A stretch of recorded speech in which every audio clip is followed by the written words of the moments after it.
Good afternoon and welcome once again. And please join me in welcoming our television and webcast viewers at this time. My name is Danny Asaf and have the pleasure of being the president of the Canadian Club of Toronto for this upcoming season. And thank you again for joining us today. The Canadian Club is proud of its rich tradition of providing a forum for leaders in all spheres of society to share their ideas with all of us. Led by a volunteer board of directors, we are dedicated to providing an open and welcoming platform for insightful and diverse perspectives on issues that impact our daily lives. Through programs and activities, including our youth and young leaders programs, diversity city partnerships, media and social opportunities, we offer you access to dynamic political, business, and public figures from around the world. Before I formally introduce our speakers and our panel, I would like to take the opportunity to tell you a little bit about our upcoming events. On October 27th, David Agnew, Chair of Colleges Ontario, will address the need for a new direction in higher education and the role of colleges in the modern economy to Canada's long-term success. On November 10th, we're pleased to announce that Steve Carlisle, President and General Manager and Managing Director of General Motors Canada, will map out the future and his perspectives on the auto industry. And on November 13th, Twitter's Kirsten Stewart will be joined on stage for an inspiring and candid conversation with Catalyst Canada's Alex Johnston on success and the future of leadership. You can order your tickets and review the club's full list of upcoming events at canadianclub.org. You can also join the conversation via Twitter, and please follow us at CDN, CLUBTO, or simply using that hashtag. For today, our panel, I remind you that we have the pleasure of putting some questions forward to our panel. You have these Q&A cards on your table. Feel free to fill them out, and Canadian Club staff will circulate throughout the room to collect them. In addition, I would like to express a special thanks today to our sponsor, McKesson, represented by my friend Ravi Deshpande here today. Thank you, McKesson. Thank you, Ravi, for your generous support for our great program this afternoon. I would also like to take the opportunity to welcome a group of youth and young leaders from the University of Toronto School of Public Policy and Governance, whom are here sponsored by Bell Canada. Thank you again for joining us today. And on to our main event. The finish line for the 42nd Canadian federal election is in sight. With just 6 days to go, the leaders are jockeying for position and trying to convince us that they are worthy to be our next Prime Minister and hold that office for the upcoming term. Back in June, when our political insiders joined us, at that time, who would have imagined we'd be witnessing the longest campaign, the longest election in our nation's modern history? In addition, who would have known that we'd be faced with such contrasting choices? There was a time in the past where perhaps the parties and the platforms seemed more similar or had more items in common. Today, as Canadians, we have the benefit to choose between clear, contrasting visions for the future of our country, and that is why today's event is particularly special, because we have great, insightful guests who will help guide us in these final days, this 11th week of this marathon campaign. And on that note, it's a pleasure to tell you that returning to our podium are our following panelists. And please take your seats on the podium as I introduce you. Kathleen Monk. She is a highly regarded political and public affairs commentator and Ottawa-based consultant. Ms. Monk is the founding executive director of the Broadbent Institute, a public policy and training organization. She was the director of strategic communications for the New Democratic Party leader, the late Jack Layton, during the 2011 federal election campaign. David Herle is the principal partner of the Gandalf Group, a prominent polling and research firm. He's a regular CBC commentator and was a top advisor to former Prime Minister Paul Martin, and he was also the leader of the Liberal Party campaign, also the Liberal Party campaign co-chair for 2004 and 2006. Next is Jaime Watt. Mr. Watt is the executive chairman of Navigator Limited. He's a trusted advisor to business leaders as well as Canadian political leaders at all three levels of government. Mr. Watt is also a past president of our club as well as the Albany Club, and he's a regular public affairs commentator and contributes often to the CBC. And of course, moderating today's conversation is Mr. Rudyard Griffiths. He's the organizer and moderator of the Monk debates and recently hosted its first ever federal election debate on Canada's foreign policy. He's also the president of the ARIA Charitable Foundation and a featured contributor to the CBC program, The Exchange. Ladies and gentlemen, it is my pleasure to turn our Canadian Club podium over to you. Thank you very much. Thank you. Well, guys, great to have you here. This is a fabulous group, and let's face it, a fascinating election. We're in the final innings.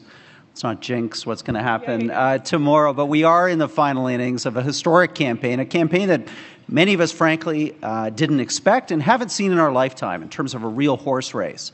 We all know, though, that punditry right now is a dime a dozen. You can find it anywhere and everywhere. So I'm going to go in a little bit of a different direction with this panel. I think what's unique here and what the Canadian Club has done that's special is that we have three people who are really strategists, who've kind of gone deep into campaigns, who have a lifetime of experience in this area. So I want to have more of a strategic conversation, and I want to get you guys to start talking, each of you separately and individually, about where these respective parties stand right now today and what they're thinking about in terms of the days to come. What do they have to do to have the best result, the optimal result, come Monday? And Kathleen, let me have you kick off and give us your analysis of the NDP's position at this moment. Where are they at? Right. So I spoke to some of you, I think at least, in June of this year, and we were in a different hotel then, I think, a different hotel, same topic of this very long campaign. We're now at day 72 of this campaign, 6 days left, and there's rumors that actually the election will be extended if the Jays, in fact, likely win the game tomorrow night, and then we go into another series. I know there's lots of people that will root for that. Not many of them live in Ottawa. So where's the NDP at right now? They are still feeling pretty positive. So I got off the phone this morning with some friends before I jumped onto the plane to come to Toronto, and feeling pretty good about pickups in Southwest Ontario, feeling pretty good about holding seats in Quebec, but clearly they have to make a decision. They have to make a decision in the next few days about where they're going to put resources around our incumbents, and decisions around strategies of how they can either blunt the Liberal momentum, and then what the scenarios are post-October 19th. So some of my colleagues probably in the war room will be writing about 5 different versions of election night speeches right now, figuring out what the messaging is. Others will be dispersing all the staff to the regions, both incumbents and still target seats. I think that what they're trying to do is figure out a way to blunt and criticize and draw some attention to parts of the Liberal platform that haven't been fully investigated amazingly, over the last 72 days. So that's kind of where the folks are. Happy to elaborate more, but that's where I think that they've had trouble punching through on the media cycle. I think, I would say by not taking hits early on Mr. Trudeau or drawing attention to some of the weaknesses in his platform or character were probably what people will turn to as one of the fatal flaws. Letting some of the attacks that Mr. Trudeau launched in August and early September go unanswered in terms of fueling the sovereigntist question, questions around the attacks around Mulcair's daycare plan, and just facing the throng of premier after premier coming out, and not really addressing some of those attacks straight on might be seen when we read the tea leaves on the 21st as a fatal mistake. Great, David. Let's go to you and get a perspective here on the Liberal campaign. What are the big strategic decisions that they're making right now to play through the coming days? Well, the Liberal campaign's in a happier position. When we used to have these discussions through the months leading up to the campaign and in the beginning part of the campaign, we would always say, well, any of the three parties can win, finish first. That's really no longer the case. It's really no longer true. I think that the potential outcomes of the election range from a conservative plurality of seats if the Liberal momentum is significantly blunted and rolled back over the course of this week, all the way to a Liberal majority if the momentum of this week carries forward and carries through Election Day. So I think that's the general range. So if you're the Liberal Party, you're saying, how do we close that deal? I think it's dependent upon pulling more conservative votes away from Harper in the 905 region primarily. There's a lot of seats there, a lot of seats that are going to be very close there. The conservative vote has proven resilient in that region of the country and is hanging in. And the other necessity for the Liberals to close out with a majority would be for a further NDP collapse in Quebec and in British Columbia, which may or may not happen. We'll have to see over the course of the week. So really, what's the strategy is to create a sense of optimism and hope that actually change can happen. I think a lot of people have wearied over the course of 10 years about whether Harper is actually beatable or whether he's some vampire that just continues to hang around no matter what you do. And I think that part of the campaign, the Liberal campaign, is to create a sense of hope and optimism that he can be beaten. And the tricky part of it would be to be appealing, on the one hand, to NDP Liberal switchers who absolutely hate Harper and will be motivated by what is best able to defeat him, and those conservative Liberal switchers who are much more modulated in their impression of Harper, almost certainly voted for him in 2011, and don't hate him, may think his time has come and gone, but don't hate him. And so you've got to find a way to have a message that works to both of those audiences. Good. So that's a range to straddle. So Jamie, come in for us. What's the Prime Minister thinking right now? Is he feeling good about where he's at? Is he worried? What's the big strategy for them in the coming week? Right. Well, he can't possibly be feeling good about where he's at. I think one of the most unattractive qualities of people is to be a Monday morning quarterback and second guess decisions that people made in good faith at the time. But I think we're in a situation where this very long election campaign has been a very unfortunate strategic choice for the Conservatives. I think they had a much better opportunity to continue to paint Mr. Trudeau as just not ready over a short campaign period. What they've done is they've given him a long runway to show that he just might be ready. And I think that's a problem. Harper, he has never been in the last significant period of time able to go above his base. He's essentially stayed there. When people said this was a three-way race, I never saw it that way. I saw it was around 30 and change for Harper and all the rest for no Harper. They just hadn't figured out how they were going to accomplish that. So I think it was a mischaracterization to say that this was close, because Harper has never shown the ability to grow above where he is, and that's what's happening now. His message is that this is it's a risky time for change. People are really beginning to second guess. We would need some massive October surprise for that to change the dynamics that I think have set in. So whilst it's possible that he will finish with a plurality, I think that's unlikely. Great. Kathleen, let's have you just weigh in on what you've heard from both these guys. What are they getting right, but also what do you think they're getting wrong in their analysis? So be I careful think, because we have to be together tonight. So, you know. what's that? I said you better be careful about what we're doing wrong because we got to be together tonight. Well, I think Jamie's right on the, maybe it was inaccurate to call it a three-way race. That 30%. I mean, I've spoken perhaps to this crowd before, but with this line that it's almost like Harper's voters are formed in acid. Not that dissimilar to Rob Ford's, that they're just not moving, that they're immovable, and it seems like around at the 28% mark, those people are always going to vote for Harper. So it was always a question of where that other 70% was going to fall. David highlights a couple of things that are of note. To create a federal government, you need to have seats in all parts of the country, and the Liberals have been very good in locking down certainly the Atlantic provinces, and have shown great success, particularly in this campaign, in locking down Ontario. So the 905, parts of the 416, some of the urban Toronto seats, which many of you may reside in, are still hopefully, in my case, hopefully going to stay incumbent New Democrat. And there are others that are fighting, that are total fights.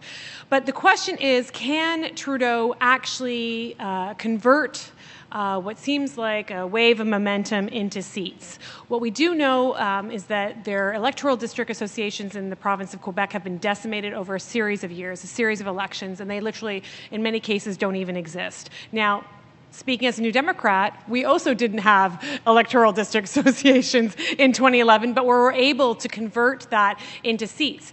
I would posit to you, though, there's a very different scenario happening here where people, particularly Francophone Quebecers, are not as enamored with Trudeau or with the Trudeau legacy, and we're much more open to the concept of embracing a bon Jacques, right?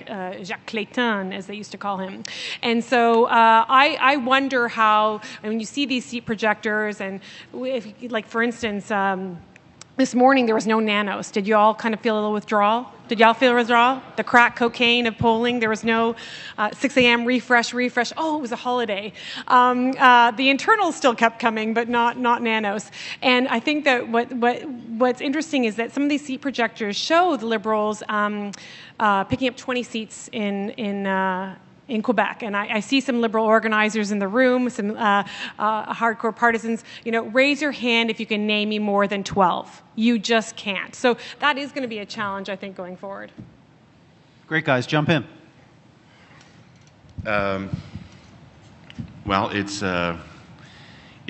true that we're going to have to win a lot of ridings that we don't hold right now. But I think that Kathleen also knows that the ground is the ground game is a minor part of the play compared to the overall narrative and drive and dynamic of the campaign, which is how they won 60 seats in Quebec in the last election without anybody ever heard of any of the candidates before. So we'll see how much on-the-ground organization matters. But I do think that if you're looking at the things that might cause you to slightly downgrade Liberal prospects, general incumbency would be one, whether it's in Quebec with the NDP or in other parts of the country with the Conservatives. Incumbents matter. They matter to the tune of 3 to 5% in their riding generally, and in a close race that can be decisive. I think that the part of the story that both Kathleen and Jamie alluded to that's really going to ultimately be, if there are recriminations in the NDP, this is what they're going to be about, I think, is that the dynamic was set up a long time ago, 2-3 years ago, that there was, not only was there 70% of the country that wanted change, but 50% of the country, fully 5 out of those, every 7 of those change voters felt that incredibly strongly, that was the driving motivation factor for them in this election, was to change the government. And so for the way I always looked at it is that the Liberals and the NDP were in a, to use an American term, were in a primary to see who was going to get to face off against Harper. Harper was always going to be on the final ballot. Only one of the Liberals and the NDP were going to be on the final ballot.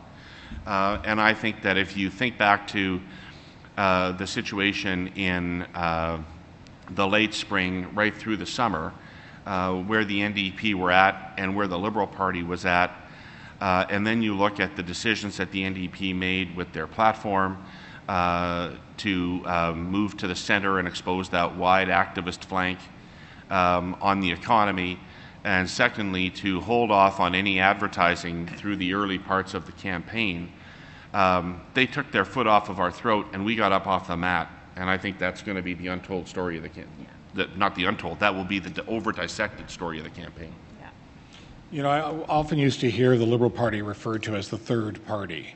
And I always thought that was a very arrogant and misplaced, way to characterize them. They were the party in third place, but they weren't the third party.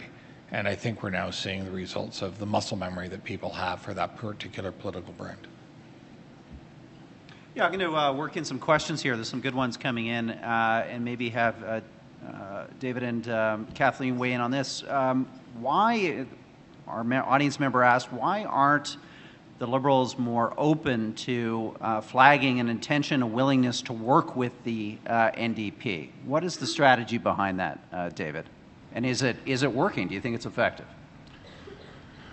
Well, because we want people to think that they've got to vote Liberal to get a Liberal government, and they do have to vote Liberal to get a Liberal government. So it would be poor strategy to signal to people now that they could vote NDP and still have the change in the government that they want. First of all, it's risky. I mean, Harper's not out of this thing. We haven't even gotten into turnout issues yet. And how that might play. Harper there's a bit of triumphalism to this on the side of amongst all of us about the result, but I don't think that Harper is done yet. So there is some risk to that. The second thing is, I think that both Mulcair and Trudeau have signaled, as clearly as I've ever seen signaled in an election campaign, that there is no Harper minority government. They have both said that they will not be supporting a Harper minority. So, the one thing that is absolutely certain based on our assessment of what the result's going to be on election day, and based on those two statements, the government is changing. One of the things that the rest of this election will determine is what's the shape of that new government. And it could be anything from a traditional minority situation all the way to a coalition type arrangement, which I think, frankly, is going to be largely dependent upon what the relative seat counts are of the two parties and what the leverage is between the two parties, and who would be speculating on that now? So I have a bit of a different view than David. I actually worked very hard in 2008 with a woman in this room. I won't identify her. You can try to pick her out of the crowd. To actually put a Liberal in Langevin bloc. New Democrats at the time were very happy to work with Liberals to actually kick Harper out. And if we had done that, we would have had 7 years where we wouldn't have had our environmental laws change, where we could have had increased investment in our health care, where possibly we wouldn't be in the situation that we're in right now with this infrastructure deficit that hangs over us.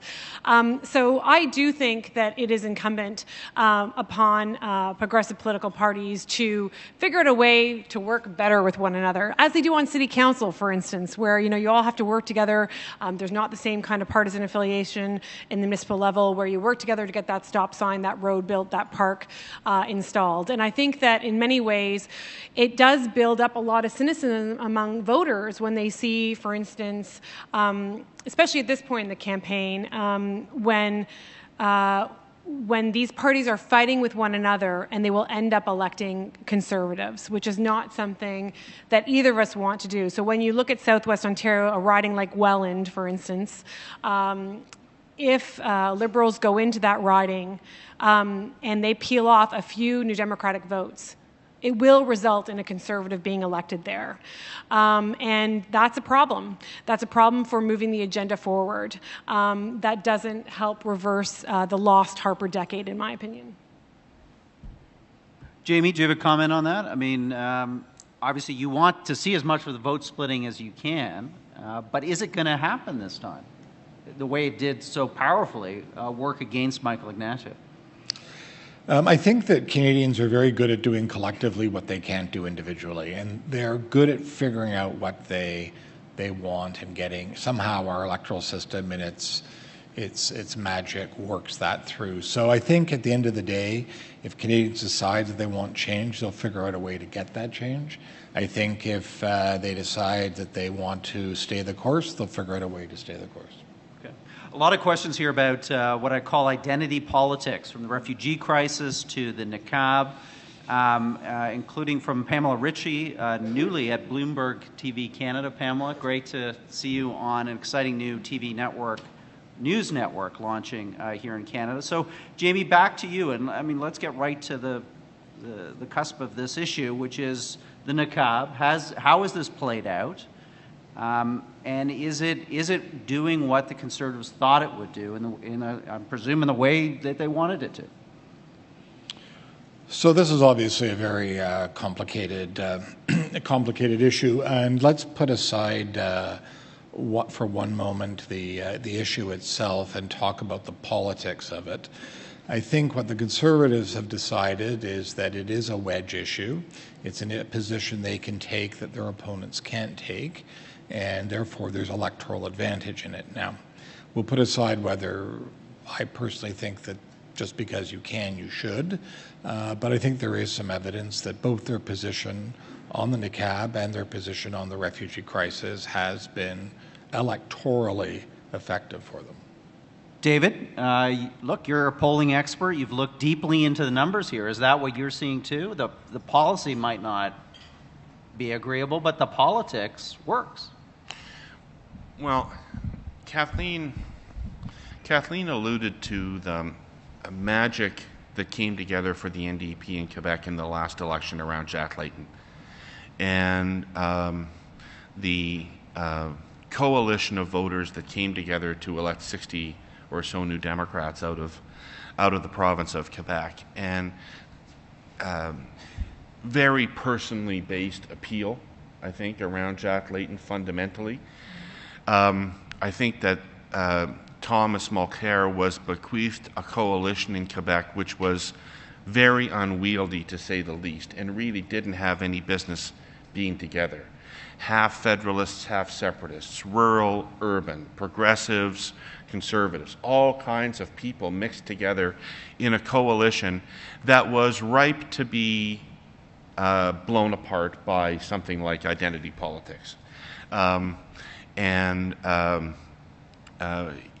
You know, in the absence of knowing what was going to happen, I was certainly an advocate of putting the NDP's position on the Sherbrooke Declaration and the Clarity Act in the window to try to break apart that coalition. What I didn't know is that the Conservatives were going to come along with the niqab and blow that coalition wide open, which is effectively what has happened. So it's been, I think, far more effective at hurting the NDP than it's been at advancing the Conservatives. And here's why I would say.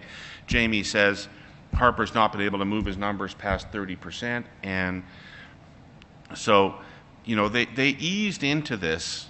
And I don't know whether this Leighton Crosby guy has anything to do with this or not, but they sort of eased into this. It started with the refugee issue, and the national media and progressive institutions in the country were all up in arms about the government's reaction to the Syrian refugee issue, but in fact the polling indicated that Canadians had a lot more sympathy with Mr. Harper's position than did the CBC National News. And so that actually was an issue in which they were working people to their side on values things, but it could only help them so much because they were so unpopular. It could only take them so far. So then they pushed it a step further and they introduced the niqab issue to try to push that identity politics even one step further. And that really, really damaged the NDP, but frankly more to the Liberal Party's benefit than to the Conservative Party's benefit.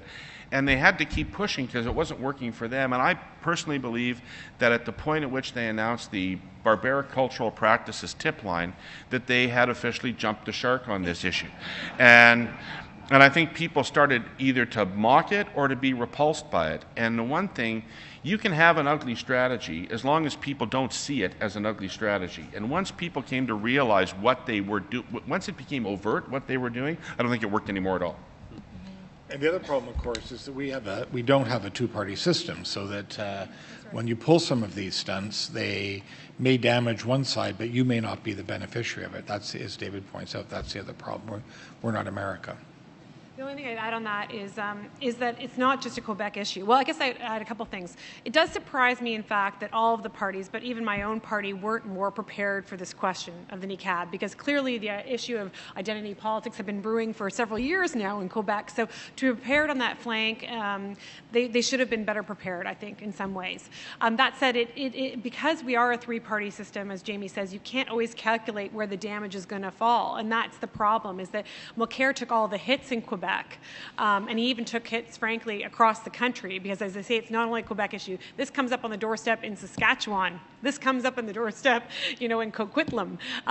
They're hearing it there. And so it actually hurt him, despite, the Liberals and New Democrats holding the same position on it and vocalizing it, maybe Mulcair more so than Mr. Trudeau. Mulcair took the brunt of that, and it will result in a dog's breakfast, I think, of elected people in Quebec, where it won't just be we will see the sovereignists pick up a few more seats. Great. A couple minutes left, and a great wrap-up question here. We're just going to go around the horn, starting with you first, Jamie. Name one key thing that the Conservative Party has done well in this campaign, and one that you frankly think they've done poorly. Well, thanks, Rudyard. I think the Conservative Party has done well what Stephen Harper has long done well, which is speak effectively and clearly and consistently to his core supporters. There's lots of evidence that when it comes to turnout, not just to people who answer questions about how they may vote, but the people that actually put down the Pringles and put down the Diet Pepsi and get off the Lazy Boy and put their kids in the back seat of the car and actually get to the polling station when it's raining on election day, he'll do well on that, as he has always done. I think what they've been challenged on is to grow beyond that, and that's certainly what the numbers would indicate to us today.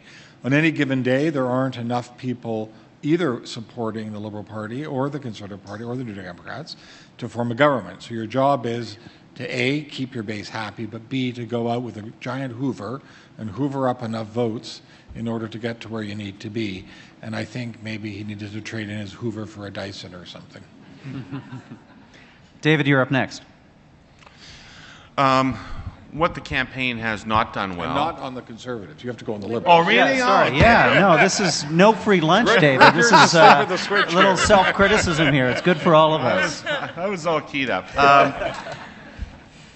Well, what do I personally wish, and I don't know whether this is just spite and anger on my part or whether it was sound strategy, but what I personally wish is that I think that Stephen Harper, who is one of the most unpopular prime ministers in Canadian history, and who came into this with a wave of people demanding change, has got to be stunned that he has not been the subject of more aggressive negative advertising through the course of this campaign. Nobody has really taken the sins of the Harper era and hung them around his neck in a kind of negative attack advertising campaign that might have been expected with such an unpopular incumbent. And that may be partly because the Liberals and the NDP have been so busy fighting themselves throughout this period that to some extent their eye was taken off Harper from time to time.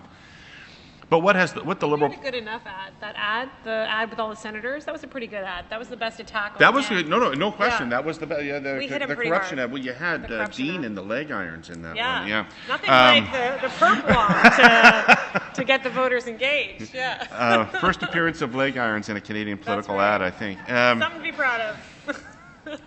What the Liberal campaign has done right, I think, is a lot easier to answer, and there will be lots of time spent analyzing how effective the advertising was or wasn't, or how effective the platform positionings were or weren't. But one thing has mattered more than anything else in this campaign, and certainly from the Liberal perspective, and that is the performance of Justin Trudeau on the hustings. When this campaign started, he was flat on the mat. A year of carpet bombing advertising, combined with a sympathetic, a media narrative that was sympathetic to that, to the point of that advertising, combined with his own, from time to time, comments that people found curious, had really led him to be almost written off at the start of this campaign. And in fact, you could argue that both the Conservative and NDP campaigns were founded on the assumption that he was, by the time the campaign started, unelectable, and had written him off. And so therefore, he had to be good right out of the gate, day one, and he had to be good every day because the scrutiny was on him. And he was good right out of the gate. The Maclean's debate, I think, was a critical, pivotal moment in keeping the Liberal campaign alive. The perception of that he had performed well. And I think by the time he walked off the stage of your Monk debate, the readiness issue was no longer a serious issue in the campaign.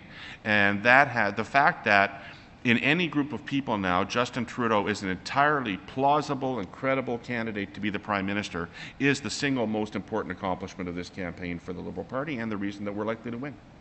Well, and the problem is it left the Conservatives with nothing, right? Sorry? Well, once he did that, it left the Conservatives with pretty bare cupboard. Kathleen, you get the last word. Well, first of all, some overview comments. In a 78-day campaign, you need to write about multiple different stories, right? And so you could look at this whole election in little vignettes, right? Remember that whole Senate scandal? Remember that was going to be what dominated this campaign, or the tsunami of financial information that came down in terms of technical recession, no recession. Now we've got a surplus, and then of course there was the refugee crisis, obviously the identity politics, and in that, in the scope of these now 72, almost 78 days, the media have also required or wanted a different narrative, and they certainly have gotten that in Justin Trudeau. He was on the mat, and he has risen. It is a redemption story in many ways for him, and certainly for the campaign. I think, turning to my own party, I would say what they did well and what they did right, but no one will talk about, and that's unfortunate, is they did get the platform right. And they got it right in this way. They got it right because they put Canadians first. Investments in healthcare, investments in pharmacare, investments in infrastructure, in childcare. These are the real things that Canadians want. If you talk to the average Canadian, my parents live in Ajax, I've got family all across the country, who tell me when they say they do think that corporations should pay a little bit more. These are the things that Canadians want. I feel they got the platform right. The big problem with this campaign, they don't know how to sell it. They didn't sell it. They didn't sell the man.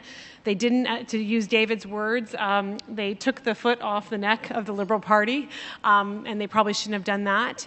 They let him have a free pass for August, and he got off the mat. They didn't see him as truly an opponent, and that's a problem. But I do think going forward, if Justin is elected, I think that I would ask of Liberals, and considering I'm sitting beside a key strategist of the Liberal campaign beside me, I'll ask you directly, David, to consider the progressive policies we actually need going forward, that we have to actually commit at some point to not just beating Stephen Harper, but actually putting some of these things in place, the things like pharmacare, like reversing the health care cuts, and not promising more cuts to things that Canadians really care about. So that's my little impassioned Pollyanna, rose-colored glass speech for the end of the day. I will end it there. Well, let me put it back to you, and let me say that as a Liberal, I really hope that for once, the NDP can be counted on to support a small, short-term stimulative deficit. Okay, the campaign is alive and well, gentlemen and ladies. And I want to, just on behalf of all of us, thank a great panel. Days away, you did a terrific job. I think we've all left with new insights. So thank you, guys.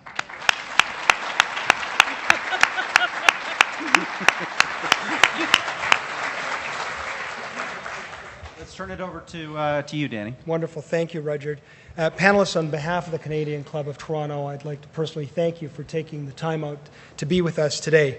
With the advance polls, as the advance polls being an indicator of the interest of Canadians in this election, turning out in record numbers, we feel particularly fortunate to have a special insiders panel under Rudyard's guidance to help us understand how things have evolved over the course of this election and some observations on how things might turn out from here. Jaime, thank you very much for your comments, and among other things, your careful explanation of how in modern politics today, this distinction between the policy and the politics and how that can play out in an election.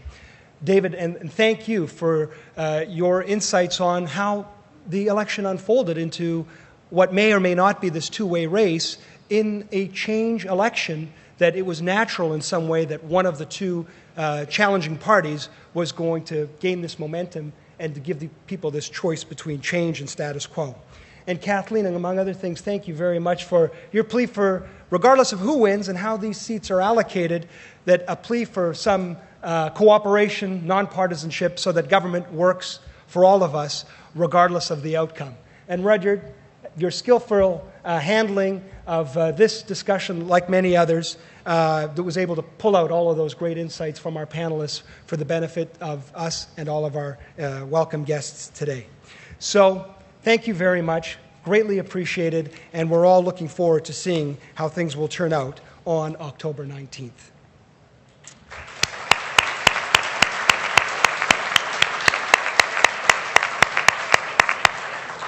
Now, just a few closing comments. I would like to draw your attention to the event survey on your table, this little card here.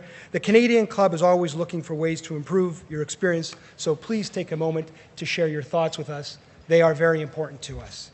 This concludes today's program. Please visit us again at the Canadian Club website for further information on our upcoming events at www.canadianclub.org. Thank you for joining us. This meeting is now adjourned.